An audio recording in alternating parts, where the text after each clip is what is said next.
السلام علیکم ورحمۃ اللہ وبرکاتہ۔ بسم اللہ الرحمن الرحیم۔ قرآن مجید میں ایک ایسی آیت ہے کہ اس آیت کو اگر ہم پڑھیں اور سمجھیں تو ہماری آنکھیں کھل جاتی ہیں، اور وہ ہمیں ایک بہت زیادہ حوصلہ اور ہمت دیتی ہے وہ آیت، اور ہمارے اندر کچھ کرنے کا جنون پیدا کرتی ہے، کچھ کرنے کا جذبہ پیدا کرتی ہے۔ آیت یہ ہے، اللہ تعالیٰ فرماتے ہیں کہ کلن نمد ہؤلاء وہؤلاء من عطاء ربک، کہ ہم ہر ایک کو دیتے ہیں، اس کو بھی دیتے ہیں، اس کو بھی دیتے ہیں، ایمان والوں کو بھی دیتے ہیں، کفر کرنے والوں کو بھی دیتے ہیں، جو اللہ کے فرما بردار ہوتے ہیں ہم ان کو بھی دیتے ہیں، اور جو اللہ کی نافرمانی کرتے ہیں ہم ان کو بھی دیتے ہیں۔ یہ تیرے رب کی عطا ہے، تیرا رب اس دنیا میں رزق کی، دولت کی برسات کر رہا ہے اور وہ سب کو تقسیم کر رہا ہے۔ وما کان عطاء ربک محظورا، تیرے رب کی عطا رکی ہوئی نہیں ہے، اس پر کوئی پابندی نہیں ہے، اس میں کوئی کمی نہیں ہے، مسلسل تیرا رب عطا کر رہا ہے۔ کبھی کبھی ہم لوگ شکوہ کرتے ہیں اور شکایت کرتے ہیں کہ بھائی ہم کوئی چیز حاصل کرنا چاہ رہے ہیں، ہمیں نہیں مل رہی، ہم کچھ کرنا چاہ رہے ہیں اس کے لیے وسائل تیار نہیں ہو رہے۔ اس کی ایک بہت بڑی وجہ یہ ہوتی ہے کہ ہم اپنے رب سے مانگ نہیں رہے ہوتے۔ آج آپ دیکھیے کہ ہم جب کوئی کام کرتے ہیں تو ہمارا سب سے پہلے جو ذہن جاتا ہے وہ اس چیز کی تدبیروں کی طرف جاتا ہے، اس چیز کے وسائل کی طرف جاتا ہے، اس چیز کی پلاننگ کی طرف جاتا ہے۔ سب سے پہلے ہمارا ذہن اللہ کی طرف نہیں جاتا، حتیٰ کہ اگر گھر میں کوئی بیمار ہو جاتا ہے تو ہمارا ذہن فوراً یہ جاتا ہے کہ بھئی کوئی اچھے سے اچھا ہاسپٹل تیار کیا جائے، تلاش کیا جائے اور اس ہاسپٹل میں اپنے مریض کو ایڈمٹ کروایا جائے۔ لیکن یہاں پر بھی ہمارا ذہن اس بات کی طرف نہیں جاتا کہ ہم اللہ ہی سے یہ دعا کریں، یہ طلب کریں کہ اللہ میرا یہ بندہ بیمار ہے، اس کو ٹھیک بھی کر دیجیے، اور اس کے لیے کوئی ایسا ہاسپٹل،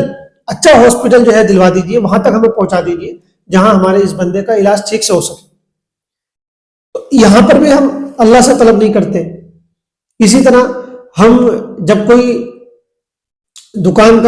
کی شروعات کرنا چاہتے ہیں، کسی کاروبار کی شروعات کرنا چاہتے ہیں، تو بھی ہم اس کے لیے ساری محنتیں کرتے ہیں، دوڑ دھوپ کرتے ہیں، وسائل اختیار کرتے ہیں، کوششیں کرتے ہیں، وہ سب کرنی چاہیے، لیکن اس کے لیے ہم اللہ تعالیٰ سے دعائیں نہیں کرتے، مانگتے نہیں ہیں کہ اللہ میں ایک کاروبار کرنا چاہتا ہوں، اب سمجھ میں نہیں آ رہا کیسے کروں، کہ اللہ اس کے لیے تیاری نہیں ہو پا رہی ہے، اس کے لیے وسائل نہیں ہو پا رہے، یہ آپ سے مانگتا ہوں، آپ اس کی تیاری کروا دیجیے،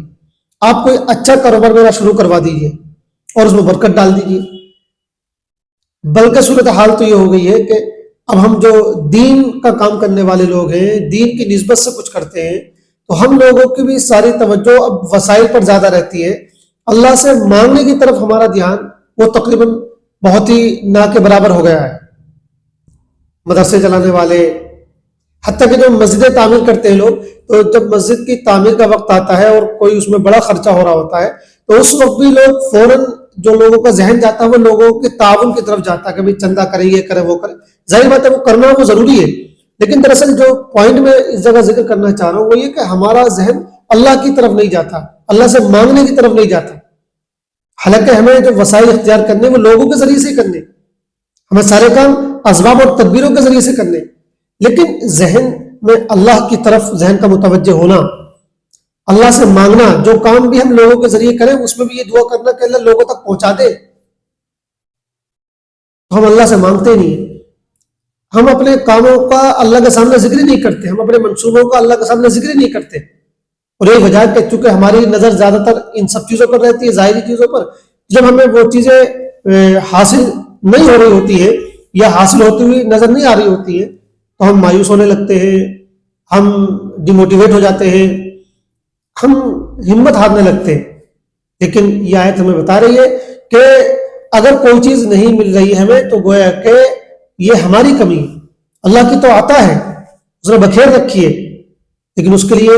اللہ تعالیٰ سے مانگنا چاہیے، اللہ سے طلب کرنی چاہیے، اور اللہ تعالیٰ کی عطا ملتی ہے لیکن کبھی کبھی اس میں تھوڑا وقت بھی لگتا ہے، تو ہمیں اللہ تعالیٰ سے یہ بھی کہنا چاہیے کہ اللہ جو بہتر سے بہتر ہو وہ ہمیں عطا فرمائیے، اور جلد سے جلد عطا فرمائیے، جو بھی ہمارے لیے بہتر ہو وہ ہمارے لیے فیصلہ کیجیے۔ تو یہ آیت ہمیں بتاتی ہے کہ ہمیں دوسروں سے شکوہ کرنا اور دوسروں کی شکایتیں کرنا کہ فلاں نے مدد نہیں کی، فلاں نے ساتھ نہیں دیا، فلاں نے آگے نہیں بڑھایا،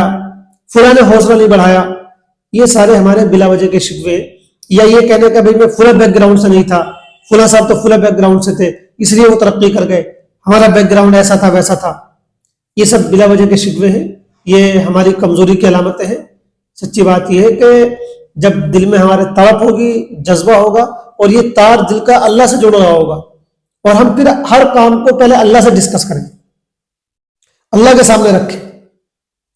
اللہ تعالیٰ ہمارے دل میں ایک نور پیدا فرمائے گا اور اس کام کے تعلق سے ایک اطمینان پیدا فرمائے گا۔